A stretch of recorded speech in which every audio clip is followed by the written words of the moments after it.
This is Street Signals, a weekly conversation about markets and macro, brought to you by State Street Markets. I'm your host, Tim Graff, head of macro strategy for Europe. Each week, we talk about the latest insights from our award-winning research, as well as the current thinking from our strategists, traders, business leaders, clients, and other experts from financial markets. If you listen to us and like what you're hearing, please subscribe, leave us a good review, get in touch. It all helps us to improve what we offer. With that, here's what's on our minds this week. This week, we're taking a deep dive into Asia at a moment where macroeconomics, geopolitics, and markets are colliding in influence. U.S. President Trump's recent summit with Xi Jinping, what did that really mean for the trajectory of U.S.-China relations? Was it a genuine turning point or just a temporary easing of tensions? And on China itself, how successful are policymakers in engineering growth in what is still a very fragile environment? And how are global investors actually positioning in Chinese assets and the renminbi? And then, of course, there's the broader Asia tech story. How exposed is this region to some of the concentration risks we discussed on last week's podcast about the U.S. equity market? And also, how exposed is the region to a broader slowdown in global demand? We tackle all of these questions and a lot more with my colleague Dweivor Evans, head of macro strategy for Asia at State Street Markets. Tim. Hello, my friend. How are you? Well, I was going to say the celebrations are over, but they're not, are they? Because there could be another one on the horizon. Dweivor, the celebrations are only getting started. This is... they are 22 years, I guess they would. When's the Champions League final this weekend, I presume? It's Saturday. It's really nice, actually. It's in the early evening, so it's at 5. Where's it being held? Where is it this Budapest. time? Budapest. Oh, yeah. Yeah. 6 o'clock for them. I'm not sure what that makes it. Yeah, it's middle of your night, no matter what. Well, Dweivor, it is great to have you back on the podcast. I wanted to actually cover off something 2 weeks ago. This was the summit between Trump and Xi, and get your thoughts on that and really kind of what your takeaways and or interpretation of that meeting was. What was this really about? Was it kind of just optics, or was there real substance to it in your view? Well, it was very heavy on the optics, but it always is going to be with Trump in particular. And I think what stood out this time was the Chinese also tried to ensure that there was a heavy optic on certain sort of themes and certain sort of topics. So it is a couple of weeks ago, and we know since then, the markets and the political analysts and the geopolitical analysts have refocused back towards the Middle East again. But when we think about the substance that came out of the Trump-Xi meeting, not a great deal, but it was along the lines of what you would expect, to the extent that the US were again emphasizing things like commodity purchases and some of the constraints around the critical inputs.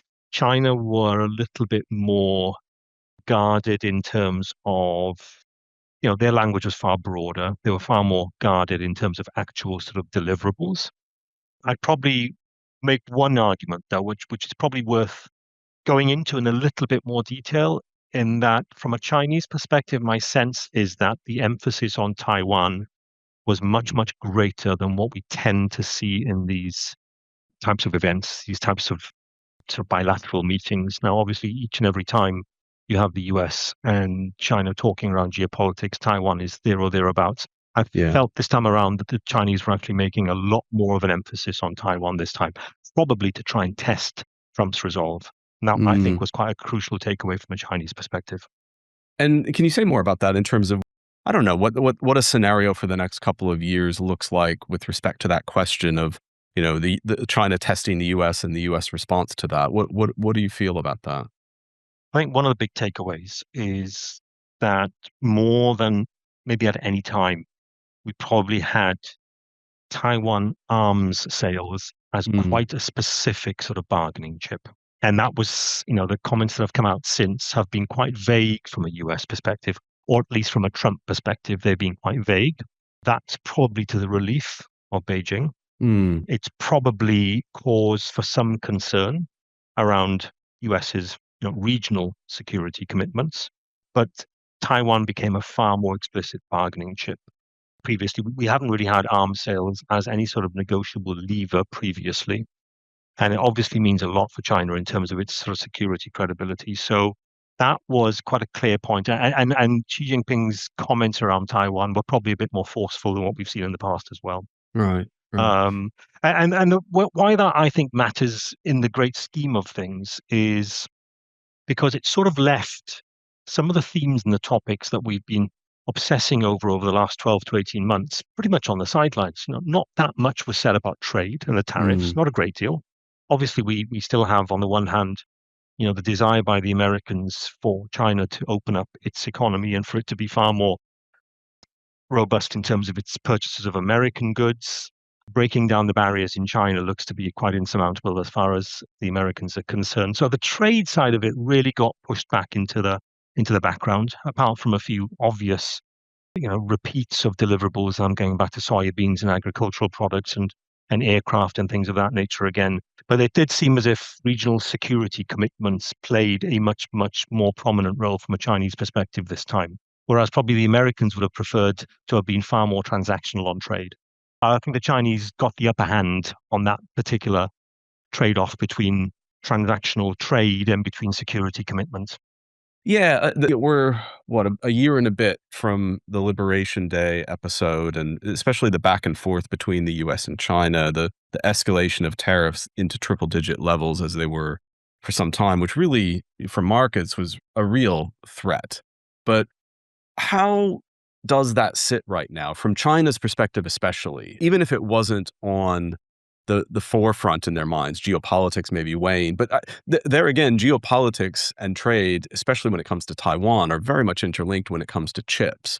And I'm wondering what has evolved, whether it's greater willingness to export to China, or China maybe much more willing to go on its own when it comes to chip production, and then putting that and wrapping that in the bigger question of trade overall. How do relationships stand at this point between the two countries?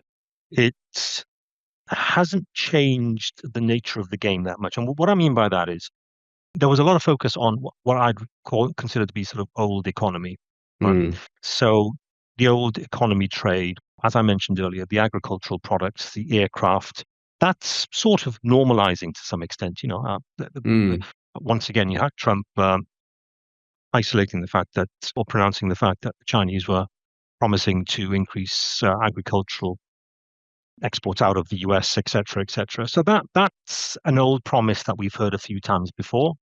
And there was, in that respect, some sort of trade stabilization that was focused very much on commodity flows and maybe easing some specific sort of bottlenecks around sort of rare earths and things like that. But there wasn't any sort of broad liberalization, but it was the old playbook played out over and over again. China's very skillful at promising what it promised before, sort of re-promising what it's promised before. And so for it to effectively agree to increase or to continue with things like agricultural exports from the US is the playbook that Xi Jinping has played out for the last 3 or 4 years. What didn't really budge an inch, frankly, if the old economy trade links were pronounced, there was very little in terms of the new economy trade links. So chips and broader sort of tech all look, well, structurally sort of out of play. The fact that there was no meaningful relaxation at the summit and there was this continued focus on Taiwan, probably underscores that tech is really a strategic leverage mm. rather than a topic that's up for negotiation. Tech does look to be quite divorced from that broader sort of positive soundings on trade. So the Mm, soundings on trade were there, but they were quite narrow in scope, and they yeah. seemed to avoid the sort of new economy, the chips and the tech sectors. So that's obviously quite a strategic leverage by both sides.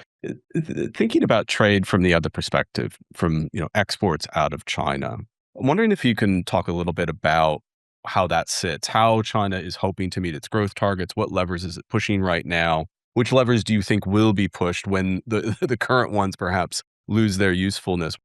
It's interesting actually how the whole China growth story has sort of fallen a little bit off the radar.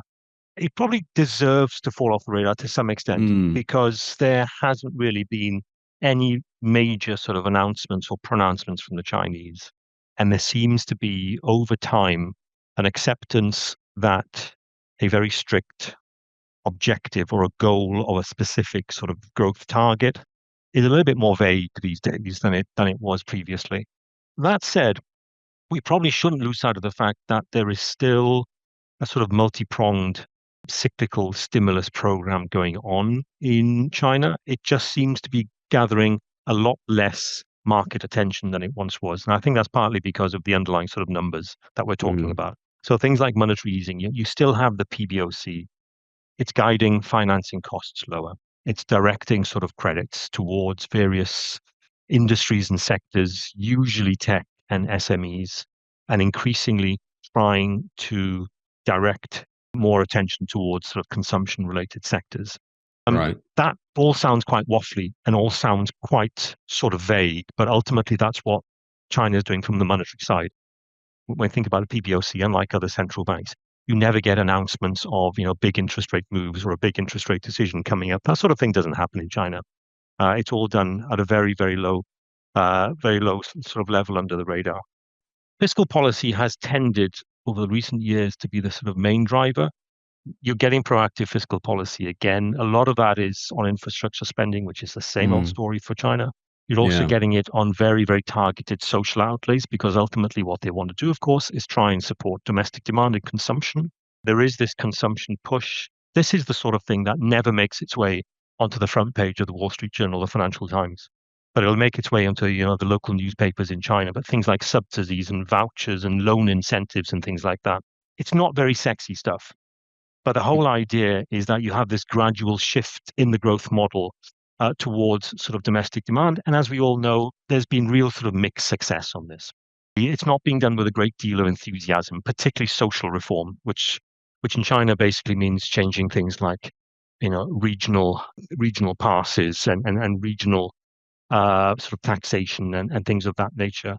The enthusiasm behind it is certainly less than was the case maybe in and around that period, even pre the pandemic, not immediately after the pandemic. And obviously, there's also the property stabilization policies as well, which are very, very targeted and again are very, very mixed in terms of outlook. And the Mm. bottom line from all of this is that China is actively trying to put in place policies that are supporting growth, but it seems less wedded to very specific growth targets today than it was maybe 5 or 10 years ago.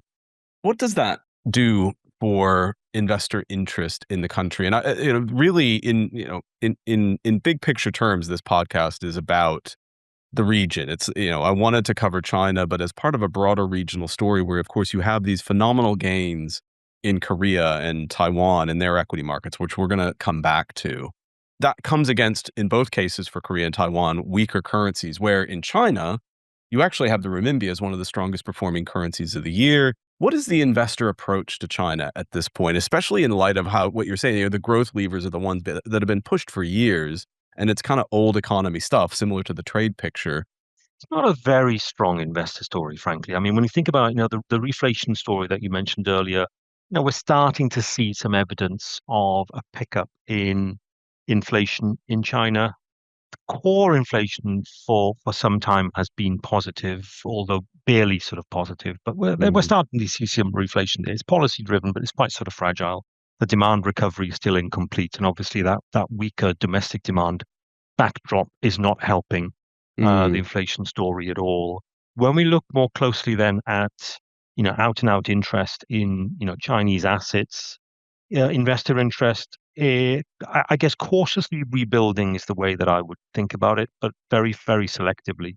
Yeah. And again, what we are not seeing is very sort of strong reallocations into China. Maybe there are concerns there regarding structural issues in China. Property sector obviously is a big role of the sort of asset markets in China, and that's obviously still, frankly, a weak sector at this particular point. The geopolitics and various regulations in China are not particularly helpful. So, flows have improved into China, but nothing like what we're seeing elsewhere in North Asia, specifically in Korea and Taiwan, for example. Yeah. The renminbi, has been broadly stable. It always is, but there's obviously now a mild sort of strengthening bias, driven by a couple of things, I think. One is expectations of constructive US-China dialogue do tend to be supportive for the renminbi. That's a very Mhm. deliberate policy by the Chinese, clearly, because the last thing they want is to be accused of keeping the currency weaker than it should be. I think that, again, they've dodged a bullet on that one by allowing the currency to strengthen for the last sort of few months or so.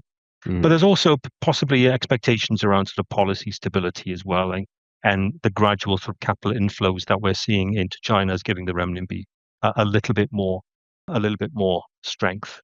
The important point about China, I stress this all the time, and we think of China as being this massive sort of great big exporter, but the truth of the matter is that exports as a proportion of the Chinese economy is actually relatively low, Mm. compared to Taiwan and Korea and other economies within Asia, which are, to all intents and purposes, exporter-driven economies. China is actually not.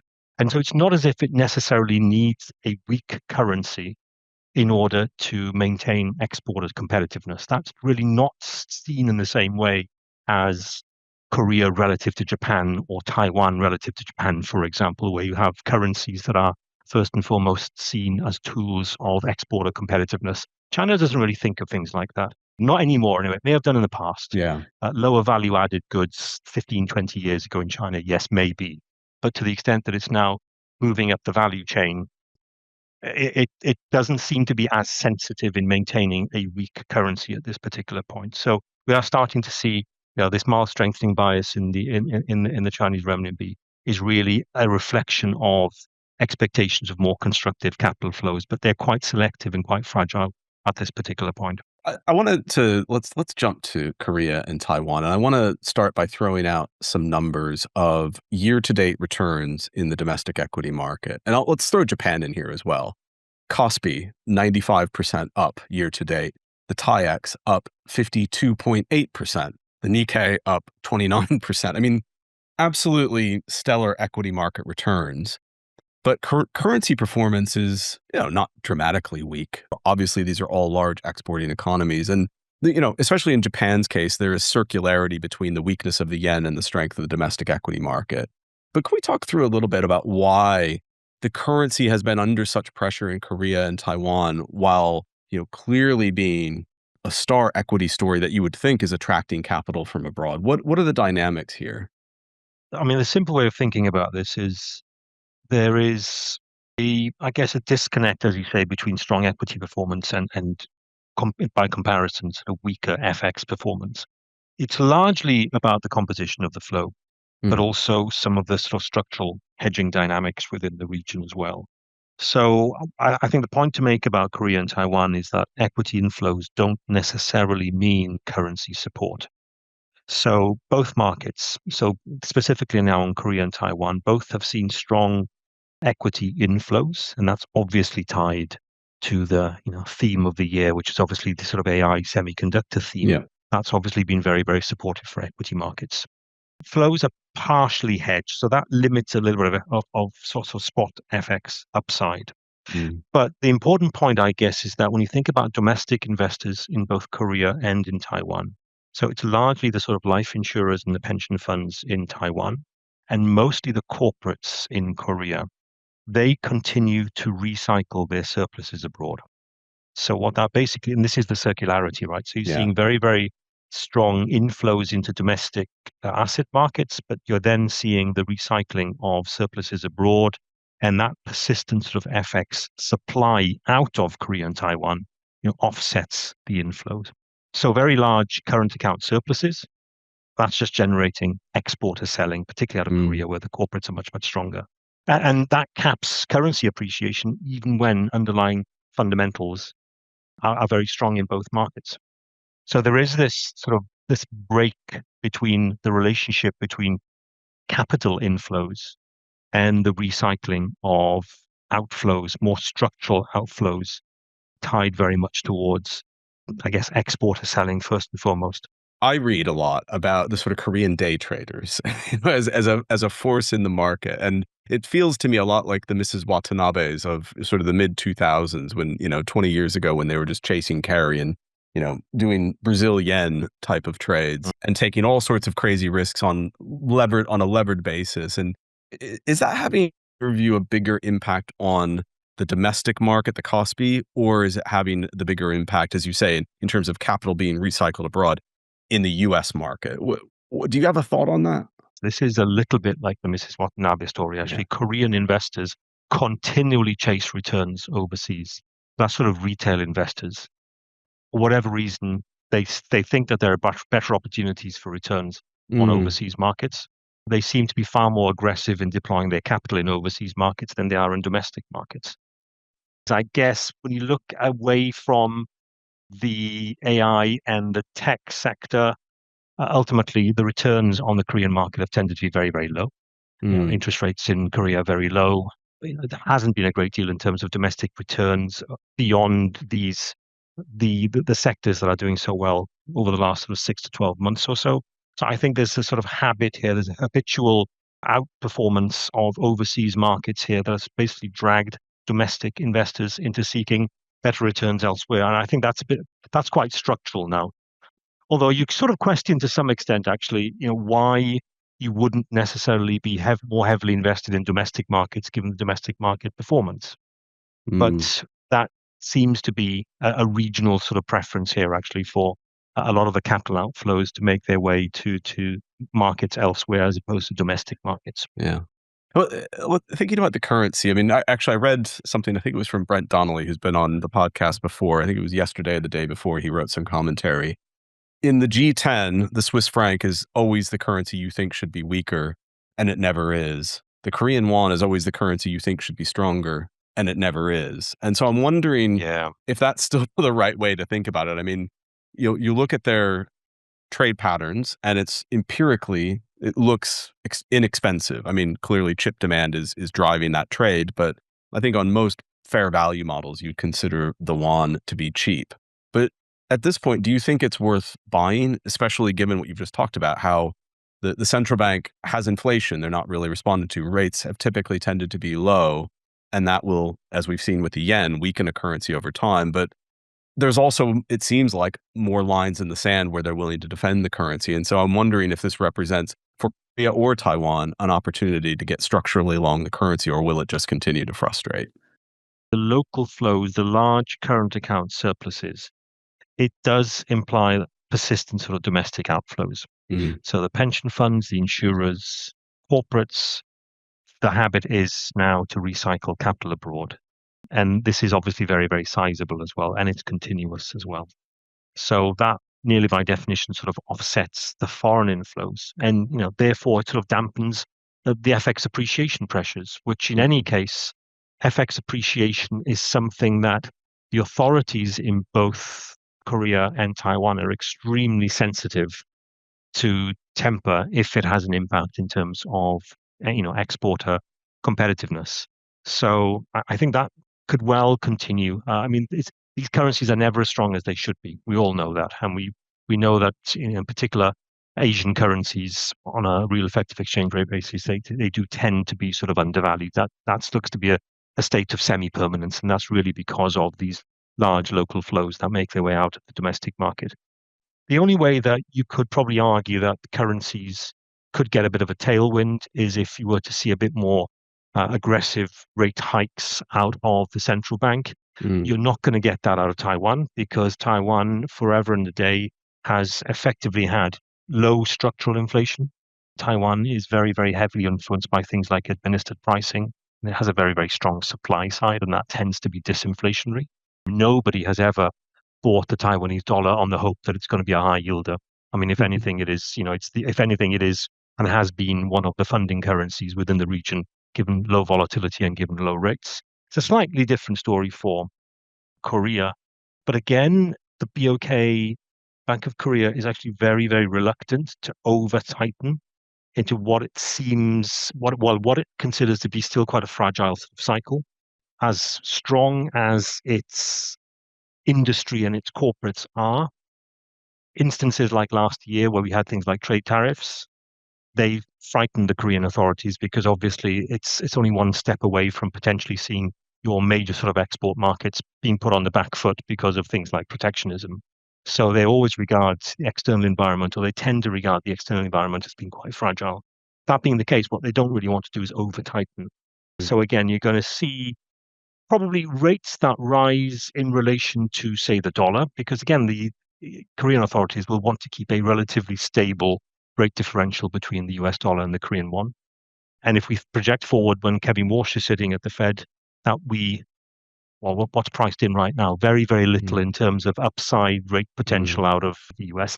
In all likelihood, the BOK is probably going to follow as close as it can. Right. So again, you don't buy the Korean won because of high interest rates.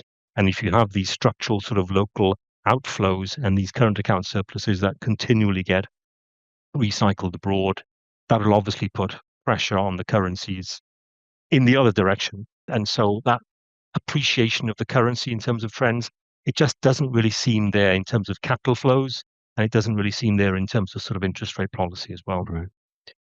Thinking a little bit more widely across the region, just to kind of wrap things up, we, and again, also thinking outside of the tech story, which does seem to be its own kind of idiosyncratic animal. I'm wondering if that vulnerability to external demand may be coming under pressure with tighter policy in the US, tighter policy in Europe and the UK specifically, tighter policy from Japan. Are those vulnerabilities adequately priced for a region that is so sensitive to demand from the rest of the world? So two ways of thinking about this. I'd push back a little bit on the region being dependent on the rest of the world Yeah. because the region is really, it's an APAC region. It's a big region. Anybody who's been out here will know that you're looking at very, very disparate sort of economies, very, very different Mm, economies. I'd probably argue actually that in certain instances, thinking specifically of places like India, Indonesia, and the Philippines, actually they are predominantly domestically demand-driven economies. There's not a great deal that is sold in the Philippines that you can pick up at a Walmart. There's not a great deal that Indonesia sells to the rest of the world over and above, palm oil and agricultural products and primary sort of agricultural products. So these guys do tend to have a predominant proportion of their GDP driven by domestic conditions.